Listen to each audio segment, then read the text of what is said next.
Everyone, my name is Shivani and welcome to Anant IAS. और आज 4 फरवरी का द हिंदू का न्यूज एनालिसिस हम शुरू करेंगे पिक्चर से, जिसमें आप देखेंगे कि आंध्र प्रदेश की पिक्चर है, काकीनाडा डिस्ट्रिक्ट की। और जो जगह है ये है Uppada. Uppada is a place in Andhra Pradesh, और जो कि which is it is one of the 9 fishing harbours for which the Andhra Pradesh maritime board has undertaking the construction work. ठीक है, सो कभी कभी इस तरह की क्वेश्चंस भी क्रिएट होते हैं जिसमें स्पेसिफिक नाम को लेके यूपीएससी क्वेश्चन क्रिएट करता है प्री में। तो उसके लिए मुझे लगा ये पिक्चर हमको आपस में शेयर करनी चाहिए, एक विजन देगी आपको आपकी तैयारी में। तो जो भी पिक्चर्स कभी आपको मिलती हैं न्यूज़पेपर में, उनको भी एक बार आप गो थ्रू कर सकते हैं। कभी कभी स्पेसिफिक ओशन हो गया, स्पेसिफिक स्पीशीज हो गई, या फिर स्पेसिफिक कॉर्नर हो गया ओशन का। ऐसे भी यहाँ पे एक मैरीटाइम बोर्ड बनाया जा रहा है आंध्र प्रदेश में, और ये फिशिंग हार्बर है। सो ऐसे क्वेश्चन भी पूछे जाते हैं, तो इसलिए मैंने आपको शेयर किया। आगे बढ़ते हैं। Supreme court eases step for terminally ill patients to withdraw treatment. So इसके लिए जो बहुत टाइम से एक डिस्कशन होना बाकी था, उसके ऊपर सुप्रीम कोर्ट ने कुछ मेंशन किया है that eases steps for terminally ill. जो जो भी पेशेंट टर्मिनली इल होते हैं, जिनकी रिकवरी के चांसेस बहुत कम होते हैं, सो उनके ट्रीटमेंट को लेकर के स्पेसिफिक कुछ एक बहस थी कि कैसे उनको एक्टिव एथुनेशिया किया जाए या पैसिव एथुनेशिया किया जाए। उसके लिए सुप्रीम कोर्ट ने मेंशन किया है A constitution bench of the Supreme Court has removed insurmountable obstacle। जो बहुत बड़े ऑब्स्टिकल्स थे इस टर्मिनली इल वाली केस में, उसको सुप्रीम कोर्ट ने रिमूव किया। देखते हैं क्या है। For the implementation of advanced medical directives given by terminally ill patients who are beyond cure or hope to withdraw medical treatment and die with dignity। तो जो पेशेंट्स है जिनका रिकवरी के कोई चांसेस नहीं है, उनको लेकर के एक बहस चलती थी। डिसीजन पहले भी आया था सुप्रीम कोर्ट का कि ये जो एथनेशिया है, चाहे वो एक्टिव हो चाहे वो पैसिव हो, वो एक तरह की किलिंग है। तो उसके लिए उसको ठीक करने के लिए, उसको थोड़ा सा स्पेसिफिक करने के लिए सुप्रीम कोर्ट हियरिंग कर रहा था उस चीज की। तो उसमें मेंशन किया the 5 bench led by justice KM. Joseph had broadly outlined the order in court on January 24। The final order was published on Friday। से फाइनल ऑर्डर फ्राइडे को आ चुका है। तो इन्होंने कुछ चीजें मेंशन करी हैं। The treating doctor and the hospital caring for the patients by play central roles in the court order. इसमें पेशेंट्स के जो हॉस्पिटल है वो सेंट्रल रोल इसमें अदा करेगा। और उन्होंने क्या चीज मेंशन की, अभी देखते हैं। तो पहले ये समझ ली कि एथनेशिया क्या चीज है, उसका जो डेफिनेशन क्या बनता है। It is a practice of intentionally ending a life in order to relieve pain and suffering। ठीक है, किसी की कोई पेशेंट बहुत दिक्कत में है, सफरिंग में है, पेन में है, तो इंटेंशनली उसकी लाइफ को ही हम एक तरीके से रोकेंगे। पर उसको रोकने के स्पेसिफिक कारण होंगे, और डॉक्टर्स की और हॉस्पिटल की जो पोजिशनिंग है अब कर दी है सुप्रीम कोर्ट ने, वो रिमार्केबल रहेगी।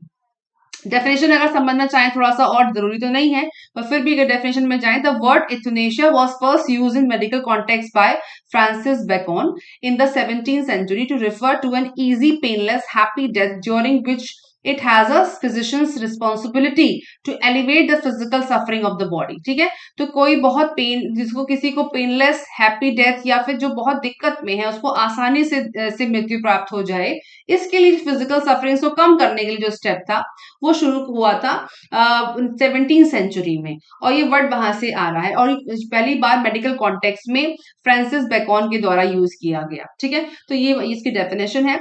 और 2 तरह के टाइप्स होते हैं एथनेशिया के भी। एक है एक्टिव, जिसमें डेलिब्रेट एक्ट होता है, usually through the intentional administration of lethal drug. मतलब हम किसी को लीथल ड्रग दे करके, किसी पेशेंट्स को स्पेसिफिक ड्रग देके उसकी लाइफ को एंड करेंगे, टू एंड इनक्योरेबली और टर्मिनली इल पेशेंट्स लाइफ। ठीक है, दवा के द्वारा या मेडिसिन के द्वारा। और पैसिव का मतलब होता है डेलिब्रेट विदहोल्डिंग और withdrawal of life prolonging medical treatment, जिसमें हम जो उसके जितने भी मेडिकल ट्रीटमेंट या इक्विपमेंट्स लगे हुए हैं उनको विड्रॉ कर लेंगे, और ऐसे पेशेंट को हम रिलीज करते हैं डेथ के लिए।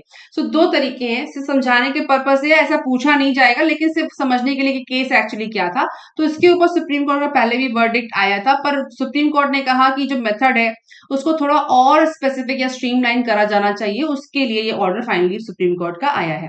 The court simplifies certain directions of an earlier constitution bench while allowing passive euthanasia on how to implement advanced medical directives। ठीक है, उसको सिंप्लीफाई करा है, जो पैसिव वाले को, एक्टिव को नहीं पैसिव को, इस सेकंड वाले ऑप्शन को, जहां पे मेडिकल जो उसके इक्विपमेंट्स हो, ट्रीटमेंट को धीरे धीरे विड्रॉ कर लिया जाएगा। ठीक है। The case had come back to the court after pleas were made at the that the direction 2018 judgment. 2018 के जजमेंट के बाद सुप्रीम कोर्ट को प्ली लगी बहुत सारी, उसके ऊपर उन्होंने इसको डिसाइड करने का सोचा। वर नियर इम्पॉसिबल टू इम्प्लीमेंट, ठीक है, क्योंकि जो जो पहले का वर्डिक्ट था उसके बाद सिचुएशन आई ना। अब नई गाइडलाइंस क्या कहती हैं? In its current order authorised by justice Joseph, the court said it need to be signed by the executor patient. जहां पे हम विड्रॉ करेंगे तो एग्जीक्यूटर पेशेंट के साइन होने चाहिए, and independent witness in the presence of a notary or gazetted officer who would record his or her satisfaction that the AMD was voluntary and executed without coercion। मतलब किसी force में आकर के या किसी के दबाव में आकर के मेडिसिन नहीं हटाई जा रही है। एडवांस मेडिकल डायरेक्टिव्स, एएमडी का मतलब होता है एडवांस मेडिकल डायरेक्टिव्स, और पेशेंट के या एग्जीक्यूटर के साइन होंगे, साथ ही विटनेस होगा, और उसके अलावा who would record his satisfaction, और प्रेजेंस होगी अ नोटरी गेस्टेड ऑफिसर की। तो ये सारी चीजें लगने के बाद पैसिव एथनेशिया को एग्जीक्यूट किया जा सकेगा।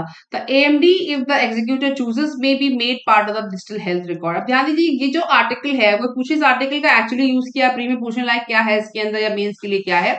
तो जीएस जहां हम जीएस को कवर करते हैं GS1 और GS3 के पर्पज से, जहां स्पेसिफिकली मेंस के लिए आर्टिकल इंपॉर्टेंट मैं कहूंगी जनरल स्टडीज में, जहाँ पे मेडिकल ट्रीटमेंट को लेकर के या वैक्सीनेशन को लेकर के या फिर किसी बीमारी को लेकर के सवाल बनते हैं। और यहाँ ये जो आर्टिकल है वो GS1 के पर्पज से भी इंपॉर्टेंट हो जाता है, जहां पे एक आपका एथिकल रिस्पॉन्सिबिलिटी की भी यहाँ बात हो रही है, और इसके ऊपर GS4 में केस स्टडी भी बन सकती है, जहां पे आपको ये एक्टिव पैसिव दोनों मेथड्स को पूछ सकते हैं कि एक्चुअली क्या होना चाहिए। तो लॉ कहता है कि ये होना चाहिए, पैसिव एथनेशिया को अलाउ करता है हमारा लॉ, जिसमें प्रैक्टिशनर्स हो, मेडिकल प्रैक्टिशनर्स हो, और एग्जीक्यूटर के साइन हो, विटनेस लगेगा और ऑफिसर भी होगा। तो उस केस में हमारा सपोर्ट पैसिव एथनेशिया को सपोर्ट करता है अपने जजमेंट के हिसाब से। तो GS4 में जहां एथिक्स वाला जो हमारा पेपर है उसमें केस स्टडी पे भी लग सकता है ये, साथ ही साथ मेंस के पर्पज से भी स्पेसिफिकली कुछ ऐसे क्वेश्चन होते हैं सोशल इश्यूज पे आधारित GS3 में और 1 में जो स्पेसिफिक पार्ट कवर होता है उसमें भी इसको पूछा जा सकता है। ठीक है, नाउ अब आगे बढ़ते हैं। Apex court direct centre to submit records banning BBC documentary. जैसा कि हम सब जानते हैं कि BBC की डॉक्यूमेंट्री को लेकर के जो गुजरात राइट्स के ऊपर था उसको बैन किया गया सेंटर के द्वारा, और अब सुप्रीम कोर्ट ने रिकॉर्ड मांगे हैं कि कैसे उनको बैन किया, क्योंकि ये जो बैनिंग का मसला है ये सेक्शन 19 की तरफ इंडिकेट करता है, जहां पे फ्रीडम ऑफ एक्सप्रेशन और हमारा जो प्रेजेंस है मीडिया का प्रेजेंस है, एक्सप्रेशन जो हमारा सेक्शन 19 कवर करता है, उसको भी कहीं ना कहीं डायरेक्टली हिट करता है, इसलिए इसको उठाया जा रहा है। Which highlighted citizens, Prashant Bhushan ने कहा, which highlighted the citizens fundamental right to view, form an informed opinion, critique, report on and lawfully circulate the contents of the documentary as right to freedom of speech and expression incorporates the right to receive and disseminate information। जब प्रशांत भूषण ने ये बात को mention किया कि हमारे जो rights है, फंडामेंटल राइट्स, देखने के, अपनी ओपिनियन बनाने के, क्रिटिक करने के, रिपोर्ट करने के, वो लॉफुली हमारे लिए हमको अलाउ किया गया है। तो अगर आप इसको इस तरह से डॉक्यूमेंट्रीज को बैन करते रहेंगे तो फ्रीडम ऑफ स्पीच और एक्सप्रेशन का जो राइट है वो भी कहीं ना कहीं हिट होता है। Documentaries believe to be the critical of role of then Gujarat chief minister. तो इसलिए ये बात ठीक है कि हमारे देश के प्रधानमंत्री हैं, उनके हवाले से वो एक डॉक्यूमेंट्री थी, लेकिन स्ट्रेट अवे सेंटर के द्वारा उसको जो ब्लॉक किया गया उस पर सवाल जवाब के लिए एपेक्स कोर्ट ने अप्रूव किया है, और देखते हैं कि ये न्यूज आगे कहां तक जाती है। और ये जो आप याद रखिएगा कि फ्रीडम ऑफ एक्सप्रेशन पे मेंस पेपर क्वेश्चंस बने हैं, फ्रीडम ऑफ एक्सप्रेशन आपका प्री भी कवर करता है, और इसके ऊपर पहले भी मेंस में क्वेश्चन पूछे जाते रहे हैं। तो इस आर्टिकल को आप जहां पे भी आप अपने नोट्स प्रिपेयर करते हो मेंस के पर्पस से, वहां पे आप क्लिप कर सकते हो। नेक्स्ट है Assam police arrest 2044 in crack down on child marriage. ध्यान दीजिएगा, चाइल्ड मैरिज को लेकर के वहां पे गिरफ्तारियां हो रही हैं, जिसमें वो कह रहे हैं कि 4004 केसेस बने हैं चाइल्ड मैरिज के, have been registered in less than fortnight since the state decided on 24 January 23 to arrest offenders. तो इतने सारे केसेस और भी आए हैं, और अब क्योंकि वहां के जो चीफ मिनिस्टर हैं उन्होंने कहा था कि हम बिल्कुल जीरो टॉलरेंस रखेंगे, हम नहीं करने देंगे इस तरीके से, तो अब उनके ऊपर गिरफ्तारियां हो रही है। Now the point is this कि थोड़ा सा बैकग्राउंड में जाते हैं एक्चुअली क्या है। सो अगर आप इकोनॉमिक्स टाइम्स का इस न्यूज आर्टिकल है, स्क्रीनशॉट है, 23 जनवरी को the man marrying girls below 14 to be booked under POCSO act, Assam chief minister Himanta Biswa Sarma ने बात बोली थी कि जो लोग 14 साल से कम उम्र की लड़कियों को शादी करते हैं उनको बुक किया जाएगा, ये तो बात मेंशन की थी ना, बुक हुए भी थे।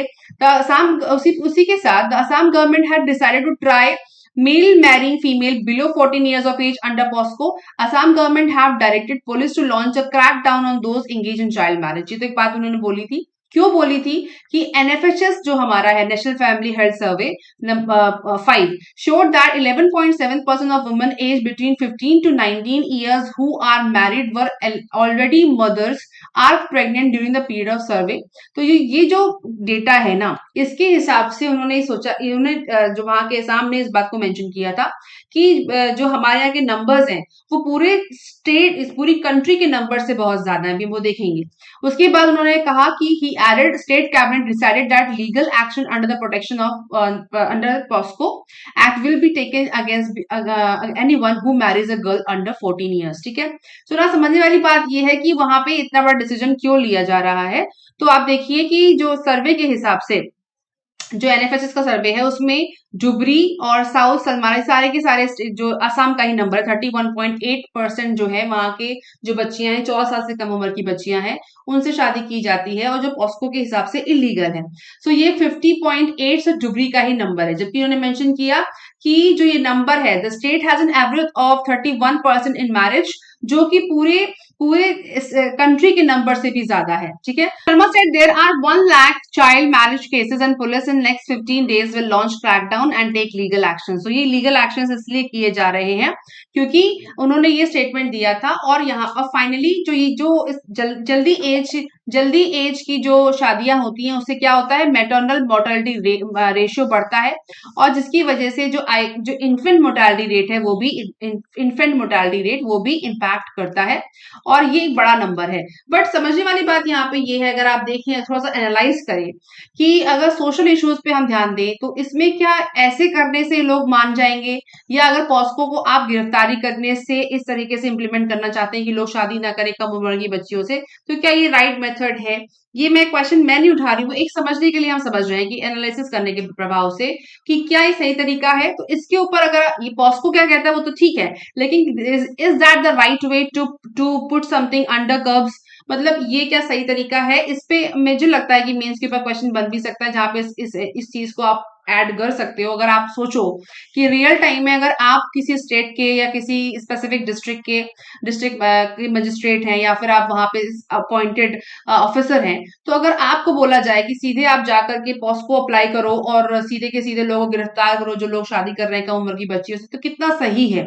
तो इस एनालिसिस के हिसाब से भी अगर इस पे केस स्टडी बनाई जाए तो आपकी ओपिनियन क्या रहेगी? तो GS4 के पर्पज से भी मुझे लगता है कहीं ना कहीं इम्पैक्ट छोड़ता है, सोचने की बात छोड़ता है। ठीक है, नाउ इसके बाद बढ़ते हैं। The international theatre festival of Kerala to turn Thrissur into global stage. ये गुड टू इन्फॉर्मेशन है, इसको मैं थोड़ा और एक्सप्लोर नहीं किया है कि इंटरनेशनल थिएटर फेस्टिवल है और ये केरला में हो रहा है to turn Thrissur into global stage. ठीक है, music, art, drama, dance and dialogue will light up 13th edition of the International Theatre Festival of Kerala, making a resounding comeback after 2 years pandemic break. ठीक है, तो इसके लिए आप information search कर लीजिए और ये प्री के पर्पज से पूछा जा सकता है, I am not very sure, but हाँ पूछा जा सकता है। थोड़ा सा इसको हम और एक्सप्लोर करेंगे जब इसके ऊपर आर्टिकल या और न्यूज इंफॉर्मेशन आएगी।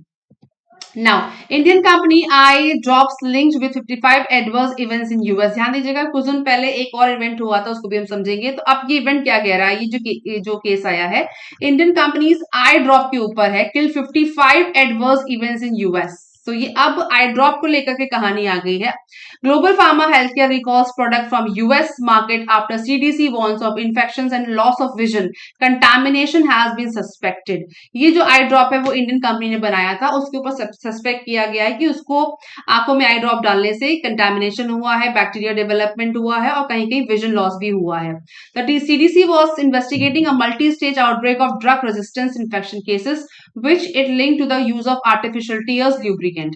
So the Chennai based Global Pharma Healthcare है जिसके ऊपर एलिगेशन ये क्वेश्चन उठाया गया है। इसके पहले और भी एक ऐसी केस हो चुका है। नाउ अगर देखें तो ये न्यूज है 28 दिसंबर की।